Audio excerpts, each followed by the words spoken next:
Hello friends, welcome back to my channel Seema's কিচেনে আপনাদের সকলকে স্বাগত জানাই। আজকে নিয়ে এসেছি একটা নতুন রেসিপিটির নাম হচ্ছে আলু পোস্ত। বাঙালিদের খুবই জনপ্রিয় একটি রেসিপি আলু পোস্ত আজ রান্না করে দেখাবো।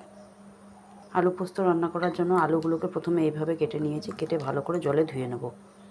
দেখুন বন্ধুরা, আলুগুলোকে ভালো করে ধুয়ে নিয়েছি। এবার কড়াইতে তেল বসিয়ে দিয়েছি গরম হওয়ার জন্য। তেল গরম হয়ে গেছে। এবার দিয়ে দেবো কালো জিরে, একটা গোটা লঙ্কা, দিয়ে দেবো একটা পেঁয়াজ।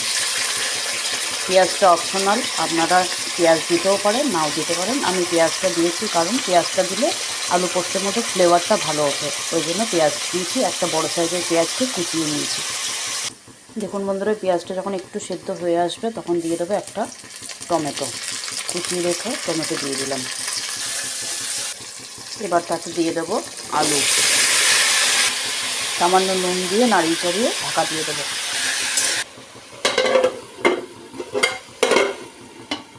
কিছুক্ষণের জন্য ঢাকা দিয়ে দিলাম আলুগুলো সেদ্ধ হওয়ার জন্য। এবার আলু পোস্ত বানানোর জন্য নিয়ে নিয়েছি পোস্ত। আমি শিলনোড়াতেই বেটে নেবো। মিক্সার গ্রাইন্ডার থেকে শিলনোড়াতেই পোস্তটা বাটা ভালো হয়। সাথে নিয়ে নেবো 3টে কাঁচা লঙ্কা। লঙ্কাগুলো খুব ঝাল, ওই জন্য আপনারা যে যেরকম ঝাল খান সেই পরিমাণ মতো লঙ্কা নেবেন। দেখুন বন্ধুরা, এদিকে আমার পোস্ত বাটা রেডি হয়ে গেছে। চলে এলাম 10 মিনিট পরে। 10 মিনিট পরে আলুগুলো দেখুন কত সুন্দর সেদ্ধ হয়ে গেছে।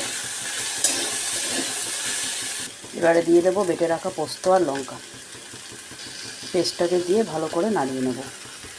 আপনাদের কার কার আলু পোস্ত খেতে ভালো লাগে অবশ্যই কমেন্ট করে আমাকে জানাবেন। এবারে দিয়ে দেবো সামান্য চিনি। এটা অপশনাল, আপনারা দিতেও পারেন, নাও দিতে পারেন। আমি চিনিটা একটু দিলে মিষ্টি মিষ্টি সামান্য লাগে, ভালো লাগে খেতে, ওই জন্য দিয়েছি। আপনারা দিতেও পারেন, নাও দিতে পারেন। দেখুন বন্ধুরা, আলু আর পোস্ত যখন এভাবে ভালো করে কষানো হয়ে যাবে তাতে দিয়ে দেবো কিছুটা জল। জল দিয়ে আবারও কিছুক্ষণ নাড়াচাড়া করে ঢেকে দেবো 10 মিনিটের জন্য ঢাকা দিয়ে। ঢাকা দেওয়ার আগে সামান্য একটু নুন দিয়ে দেবো, যেহেতু জলটা দিয়েছি একটু নুনটা কম হয়েছে, সামান্য একটু নুন দিয়ে ঢাকা দিয়ে দেবো আলুগুলো সেদ্ধ হওয়ার জন্য।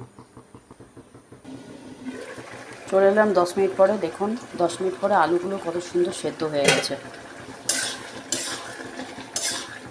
ভিডিওটি যদি আপনাদের ভালো লেগে থাকে তাহলে অবশ্যই বন্ধুদের মধ্যে শেয়ার করে দেবেন এবং চ্যানেলটিকে সাবস্ক্রাইব করে আমার পাশে থাকবেন। দেখুন বন্ধুরা, আমার আলু পোস্ত বানানো রেডি হয়ে গেছে। কত সুন্দর হয়েছে। আপনারা বাড়িতে অবশ্যই এভাবে বানিয়ে দেখবেন কেমন হয়েছে খেতে। কমেন্ট করে আমাকে অবশ্যই জানাবেন। ফেসবুক এবং ইনস্টাগ্রাম থেকে যারা দেখছেন তারা পেজটিকে আমার ফলো করে পাশে থাকবেন। Thank you.